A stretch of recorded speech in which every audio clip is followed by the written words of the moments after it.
Beautiful prose is enticing, but if your opening pages are confusing, you risk losing your readers right from the start. Welcome to Talk Beta to Me, the audio companion to the blog. I'm your host, Chris Chinchilla. Every week, we take the lessons learned from the editorial trenches and break down the narrative speed bumps holding your fiction back. Today is Sunday, July 12th, 2026. On the show, mystery versus confusion, while your opening pages are chasing readers away. We're looking at why authors accidentally mistake withholding for mystery and how to use simple breadcrumbs to turn reader confusion into intense curiosity.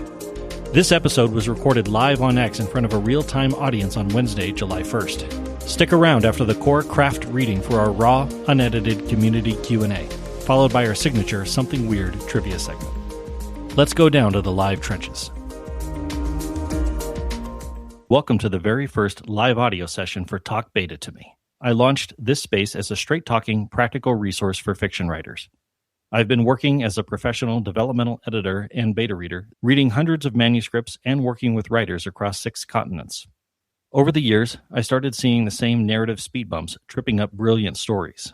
This show is all about sharing what works, what doesn't, and exactly how to fix it. Beautifully written opening pages seem enticing, but superb prose isn't enough to keep the reader turning pages. Authors often spend later drafts polishing prose without realizing they've overlooked an essential element: breadcrumbs, providing the context readers need to eagerly follow an author into their world. Why authors accidentally mistake withholding for mystery. In their opening pages, authors often skip the explanations for a character's odd appearance, unique abilities, or counterintuitive reactions. Instead of leaving a trail of breadcrumbs, authors purposefully withhold those luring morsels, thinking the unexplained mysteries and beautiful prose will pull the reader along. Withholding information can create suspense and entice readers, but if context is completely withheld, the mystery devolves into confusion. The reader is apt to drop the beautifully written book entirely. I recently read a steampunk fantasy manuscript in which the opening chapter features the protagonist, a cynical alchemist, getting ambushed in a dark alley by a squad of ironclad bounty hunters. The writing was superb, vividly describing the smog-choked, gaslit streets and tightening in on that gritty atmosphere by showing copper lanterns flickering sharply through the fog. The sentences varied from flowing to punchy, and the protagonist's internal thoughts, though rare, revealed him to be highly analytical. I thought, okay, I'm in for a great sequence. I've got strong prose and a looming conflict. I'm eager to see how this plays out. A chaotic fight ensues, and the protagonist defeats the heavily armored bounty hunters with such superhuman efficiency that I had to reread the paragraph to make sure I followed the action correctly. Instead of thinking, well, this is a fantasy world, so clearly this man has unique abilities, I thought, whoa, okay, well, how did he shatter iron armor with his bare hands so fast? One of the bounty hunters manages to run a steam-powered blade directly through his shoulder. The alchemist just smiles, pulls the whirring metal blade right out of his own flesh, and easily dispatches the remaining hunter. The rest of the squad retreats, stumbling from our hero as fast as they can manage. The protagonist's primary concern is whether his pocket watch had been damaged. It hadn't been, and he too carries on into the foggy night, resuming his mission. The bounty hunters caused him no lasting harm, since that deep puncture wound goes untended yet causes no distress. And they don't reappear, indicating that the narrative included them solely to inject suspense into the opening pages and reveal the protagonist's superhuman abilities. While we can address the fact that this incident served no immediate plot point, a topic for a future discussion, our focus is currently on the missing context. I felt entirely unclear about why the protagonist had so easily handled the fight and dismissed a fatal wound. Many chapters later, the narrative reveals that the protagonist's body is bonded with an ancient, self-replicating metallic parasite that instantly knits tissue, that his soul is bound to a centuries-old forge, and that he has the raw power of a subterranean volcano harnessed within him. Hence, bounty hunters and steam blades are hardly more annoying than the fog surrounding him. He heals instantly, and his speed and physical density are superhuman.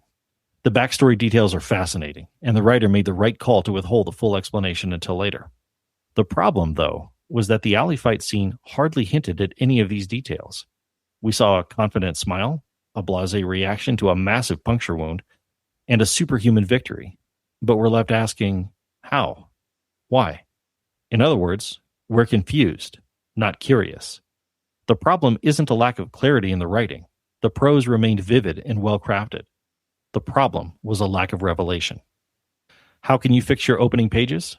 Avoid confusion and drop breadcrumbs.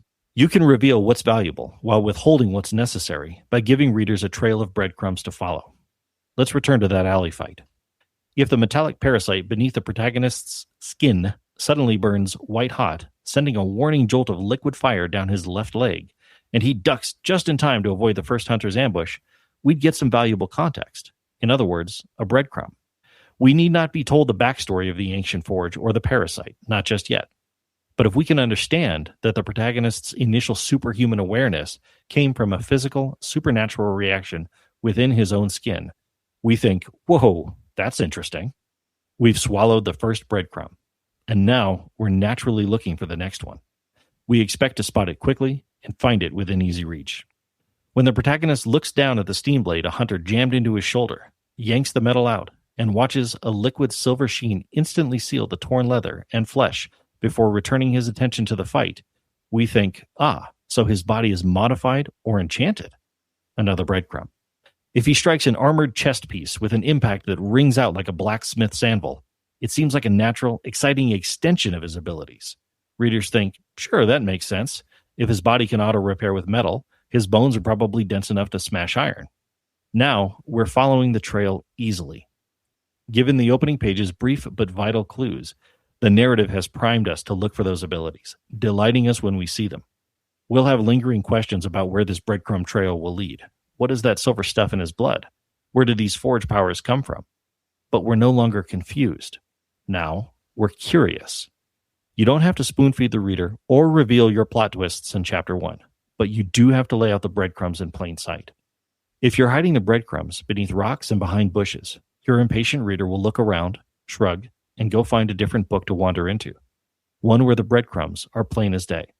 When laid out plainly, the breadcrumbs become a trail before long, leading directly to the heart of the novel, 100 or 200 pages in, where lengthy backstories and stunning revelations emerge.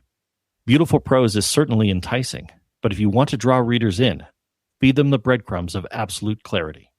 That wraps up the core breakdown for tonight. It appears no one is here in the live chat, but hopefully in future episodes we'll see some attendees. If you have a thought on any concept, want to challenge the idea, or have a specific question about your own manuscript, you're always welcome to request the mic in future episodes. I was thinking about some books that have the opportunity to be confusing, but have actually turned out to be outstanding examples of how an author manages to create mystery when they were right on the verge of confusion. One is Ender's Game by Orson Scott Card, obviously a classic. We see the opening pages actually feature nothing but dialogue, and it's two characters speaking to each other. And we don't get any dialogue tags. We see no narration whatsoever. No he said, no she said, nothing like that. We're just given straight dialogue breaks, paragraph by paragraph. Interestingly, though, we're told a lot about these characters. We're told that they seem to have an authority, that they're able to spy on our protagonist, Ender, from a distance, that they see everything he sees, feel everything he feels. And of course, that in itself makes us wonder, how could they feel what he's feeling? It's been a bit since I read those pages, but I think they also talk about the implant directly that Ender has in the back of his neck. And if you haven't read the book, I highly recommend it. We start to understand that something is going on that allows them to spy on this kid, and that they're doing it for something like a military purpose, because we also see tension between them in terms of rank. We know that this person is an authority figure, and he's having a chat with maybe his immediate subordinate, and his immediate subordinate has different thoughts on what should be happening, but the superior says, hey, we're going to move forward right now. And so we get no narration, no dialogue tags, no character descriptions, no names whatsoever, just pure dialogue for a few pages. And yet, we go into it intrigued. There's a mystery there, and we want to know, who is this boy? What is the deal with the implant? Why are they spying on him? And we're curious to keep turning pages. And then as the story continues, it essentially starts for a second time when it goes into the new chapter, or the first chapter featuring Ender, because that's where later in the chapter we get to meet Colonel Graff, who is one of the speakers. And we start tying it together based on how he controls the room when he enters Ender's home, and how he recalls or calls back to some of the things that we heard in the opening pages of dialogue. So that's an outstanding example of a book that manages to just hover right there on the brink of confusion, because we have no information except dialogue, and yet it turns into mystery. It makes us want to turn the page and get to know who's speaking and why, and who this kid is that they're talking about. And so by the time we first meet Ender, we're primed to listen. So go check that out. Another one that's a little bit more contemporary is Clara and the Sun by Kazuo Ishiguro. And if I am mispronouncing the author's name, I deeply apologize.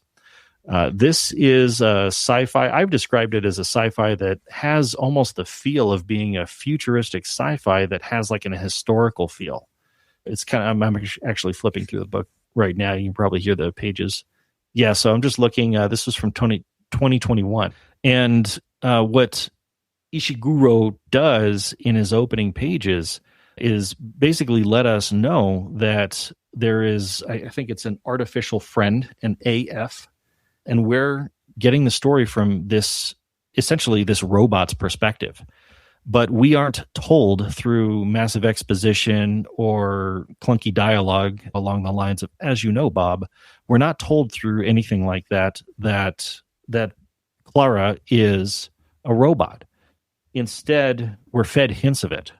We get these little breadcrumbs, as I was mentioning. So what we tend to get from Clara and the Sun in the opening pages is that Clara is sitting on a shelf. She's with a friend. She's looking out the storefront window, and she's seeing people pass by. We get a sense of her seeing things in terms of boxes. And I remember when I first read it, I thought the boxes were the window panes. But the description kind of made me a little curious. I was wondering why the window panes seemed so choppy. And it was very quick that I realized this isn't actually a description of the window panes. It's a description of her visual perception. She is seeing the world in boxes, and she just happens to be looking through window panes, which was a clever layering that Ishiguro did there. But it also let us know that there's something different about Clara, about our narrator. She's also very concerned about whether she's at the back of the store or the front of the store, because the sun, and that's with a capital S, the sun outside, its light reaches the front of the store better, and it doesn't reach the back of the store. And we get this sense that Clara is worried about this, that if she's not toward the front, she's not getting this life-giving energy, which of course we recognize as solar power. And so she's viewing the sun as a deity, as something that is truly a life force. And of course, it is for us too, but she has this concept of, this is it. This is where my life comes from. And we're getting just a very small version of that. Nothing says solar powered. Nothing says energy per se. We just understand that she feels that the closer she is to the light, the closer she is to life and to being able to stay alive. And so we're not being told this, we're not being told things like robot, solar powered, energy, these kind of very obvious direct words. Instead, we're being given things that we have to kind of interpret and we have to infer from. And then we also get the sense that she is seemingly an appliance to be bought and sold, because she refers to manager with a capital M, the person who decides where she and her friend and another AF, artificial friend, where they get to be, whether they're on the front shelves, sort of the front of the store where passersby can look through the window and see them, or whether they're on the back shelves. And then it becomes a matter, as we learn later in the story, that of course, right, the newer models are the ones featured in the front and the older models start getting moved to the back. And while that's just store rotation and, standard, selling techniques, right? The reality is that for Clara and these AFs, it's this idea of, yikes, we're moving further away from the sun, from our source of life. And so that's something that is just really solid about how Ishiguro introduces his novel. He's teetering right on the edge of absolutely confusing the reader, because he's speaking from a very odd narrative perspective. He's speaking from a narrator who is, artificial, and herself is struggling to understand the world, is struggling to know what things are and what's important about the two friends that she sees kind of reuniting on the street outside, two humans that she's learning things about, connection and so forth. And so her world is the store, her world is the shelf, her world is the manager.